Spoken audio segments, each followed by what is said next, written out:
नमस्कार साथियों, एक बार फिर से आप सभी का स्वागत और अभिनंदन है। देखिए, इस वीडियो में आज हम बात करेंगे जो लोक प्रशासन की यूनिट नंबर सेकंड है।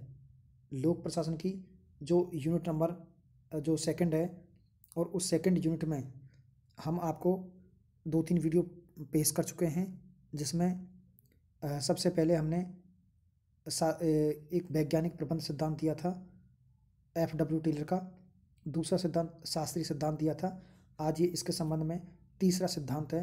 तो सिद्धांत का नाम है मानव संबंधी सिद्धांत, एल्टन मियो। जो एल्टन मियो का मानव संबंधी सिद्धांत है, इसमें इन्होंने क्या स्वीकार किया है और क्या छोड़ा है और क्या अन्य लोगों से भिन्न माना है। तो निश्चित रूप से पेपर में पूछा जाए कि मानव संबंधी सिद्धांत के जनक कौन है, तो वो एल्टन मियो है। एल्टन मियो का अध्ययन हम निम्न रूप में करेंगे। तो देखिए, सबसे पहले हम बात कर लेते हैं यहाँ। तो पर्चे देखेंगे और इसकी प्रथम जांच देखेंगे कि इसकी प्रथम जांच फिलाडेल्फिया की कौन सी कंपनी में की गई थी।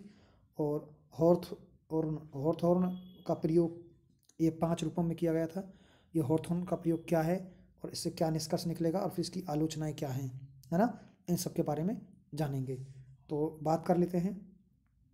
देखिए, अगर इनके बारे में यहाँ से लिखा हुआ है कि जो वेस्टर्न इलेक्ट्रॉनिक कंपनी है, इसमें इसने काम किया था तो महान प्रशासक के रूप में। और देखिए, जो काम किया था इन्होंने हॉर्थोर्न, मैं आपको दिखा देता हूँ। जो हॉर्थोर्न का प्रयोग है 1924 से 1932 तक किया था इन्होंने। तो फर्स्ट में किया था इन्होंने महान प्रशासक के रूप में और महान प्रकाश प्रकाश के रूप में। और रिले असेंबली प्रयोग 1927 में किया था। और ये किया था व्यापक साक्षात्कार का प्रयोग 1928 से 31 में। और बैंक फायरिंग प्रयोग 1931-32 में किया था। तो फर्स्ट ऑफ ऑल इसका देख लेते हैं हम। सबसे पहले इनका परिचय। परिचय में क्या है कि इनका जन्म ऑस्ट्रेलिया में हुआ, ऑस्ट्रेलिया के एडिलेड शहर में। लेकिन इनका कार्य जो स्थल रहा वो अमेरिका रहा है। और जन्म हुआ था इनका 26 दिसंबर 1880 को। इन देखिए, बहुत अच्छा प्रश्न यही है कि एल्टन मियो हैं, उनको इसका जन्मदाता माना जाता है। किसका? मानव संबंध सिद्धांत का जन्मदाता माना जाता है एल्टन मियो को। इनकी जो अध्ययन पद्धति थी वो है रोग जांच अध्ययन पद्धति। तो बहुत अच्छा प्रश्न है। रोग अध्ययन जो पद्धति है वो किसकी मानी गई है? एल्टन मियो की। और आर्थिक सामाजिक उपागम दिए इन्होंने। आगे लिखा है कि संगठन का भौतिक, शारीरिक, मनोवैज्ञानिक, सामाजिक एवं आर्थिक पहलू का अध्ययन किया है इन्होंने। तो बात कर लेते हैं आगे। देखिए इसमें क्या है। पहला व्यावहारिक विचारक, सामाजिक व्यवस्था पंथ का जनक माना जाता है इसको। देखिए, पहला व्यावहारिक विचारक है ये। सामाजिक व्यवस्था पंथ का क्या है, इसको जनक माना जाता है। आर्थिक मनुष्य की अवधारणा का खंडन किया है इन्होंने। जो आर्थिक मनुष्य, जो पहले वाले सिद्धांत है वो आर्थिक मनुष्य की बात करते आए हैं। तो ये वेरी इंपॉर्टेंट है कि आर्थिक मनुष्य की अवधारणा का खंडन किसने किया है? एल्टन मियो ने। तो मानव संबंध उपागम की आलोचना को नवशास्त्रीय उपागम से संशोधित किया है। इनके सहयोगी कौन कौन रहे हैं ये देख लेते हैं। इनके सहयोगी हैं यानी डिक्सन, यानी वाइट हैंड और नॉर्थ वाइट और रोथलिस बर्गर, ये इनके क्या हैं? समर्थक रहे हैं इस यानी मानव संबंधी सिद्धांत के समर्थक। एल्टन मियो को सामाजिक व्यवस्था पंथ का आध्यात्मिक पिता माना जाता है।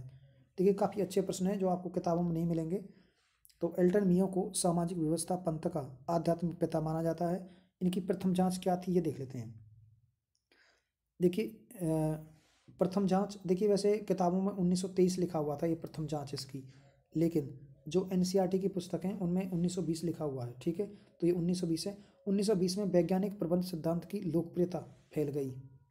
ठीक है, और फिलाडेल्फिया की एक सूती मिल थी जहां इसका इन्होंने क्या है? अध्ययन किया था प्रथम जांच का। क्लियर है। और कार्य की भौतिक दशाओं में सुधार करके कंपनी की समस्याओं में का समाधान किया था इन्होंने। दोबारा देख लेते हैं। कार्य की भौतिक दशाओं में सुधार करके कंपनी की समस्याओं में सुधार किया था इन्होंने। अब देखते हैं। देखिए, जो इनके हाथों में जो प्रयोग हैं ये ज़्यादा इंपॉर्टेंट है। ये वेरी वेरी इंपॉर्टेंट है। यानी हॉर्थोर्न प्रयोग, ये क्या है? महान प्रकाश प्रयोग। जो इनका पहला है ये महान प्रकाश प्रयोग है। ये 1924 से लेकर के और 27 तक हुआ था। महान प्रकाश प्रयोग में व्यक्ति के कार्य पर प्रकाश की तीव्रता का अध्ययन किया, जिसमें पाया कि भौतिक दिशा की एक सीमा के बाद व्यक्ति की कार्यकुशलता पर प्रभाव नहीं पड़ता है।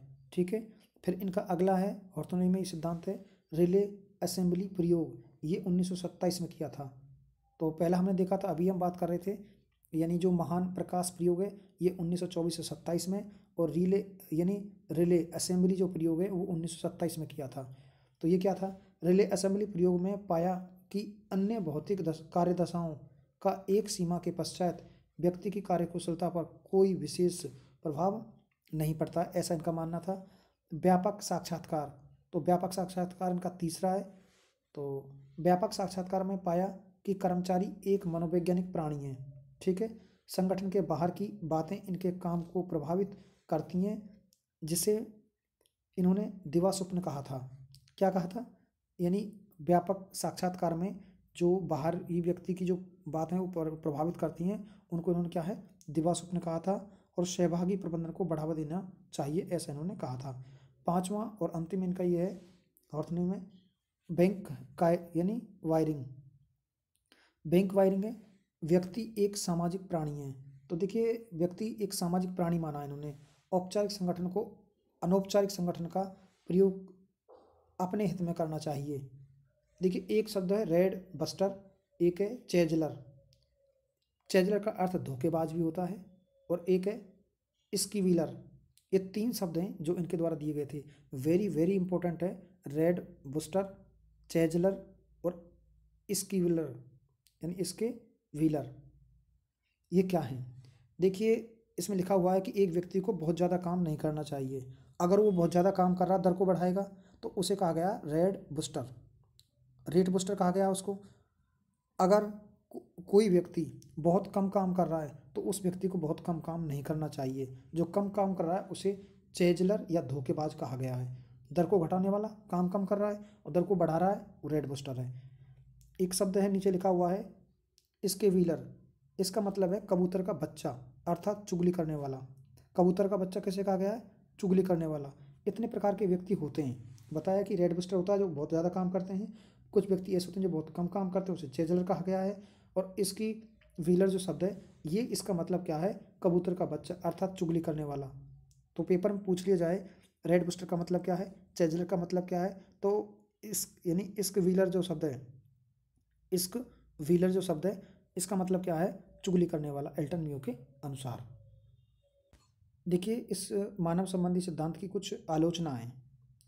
एल्टन मियो और उसके साथियों के द्वारा किए गए प्रयोगों के निष्कर्ष को अमनोवैज्ञानिक माना जाता है, ये एक आलोचना है।